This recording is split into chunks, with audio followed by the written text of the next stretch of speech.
talk of the league is this Connor McDavid suspension where he cross-checked Connor Garland in the head after being held down on the ice for an extended period of time with 10 seconds left in the game. McDavid now has a 3-game suspension, but how did this unfold?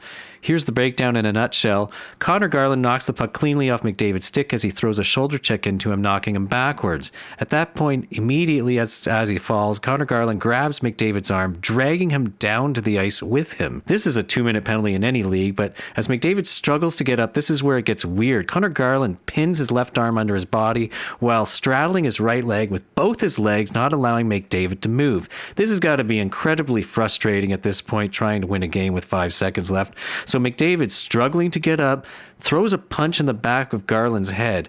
And that could be the first penalty you might call on McDavid, but I would have let that go at this point. This is what allowed him to get free and stand up in the first place. So following this punch in the head, McDavid finally gets to stand up. Standing up, Connor Garland wraps his arms around him, bear hugging McDavid, therefore dragging him back down to the ice again as he's trying to get to the net.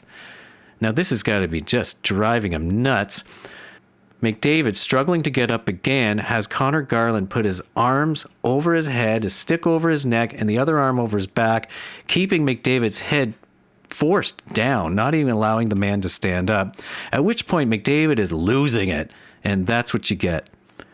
And that, my friends, is a 3-game suspension in most cases, but there's a lot of talk about how to deal with this kind of dirty play at the end of a game. With 10 seconds left, the way the rules work now, there is no consequence to Vancouver in taking a 2-minute penalty against the Edmonton Oilers. There's only 10 seconds left. They only have to win a draw and fire the puck up the ice, lie down in front of the net.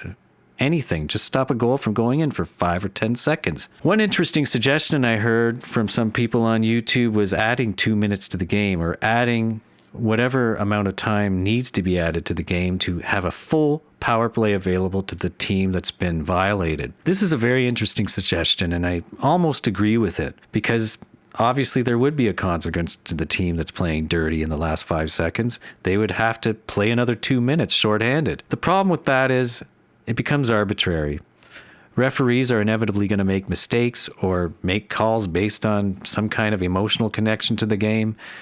Who knows? But obviously, once it becomes arbitrary, there's going to be a problem with that. Refs are going to make mistakes, and inevitably, they get to be deciding the fate of a team's whole season with one call. What's an alternative to adding 2 minutes for a full power play at the end of a game where a dirtbag does stuff like this? Maybe you just suspend Garland for 20 games.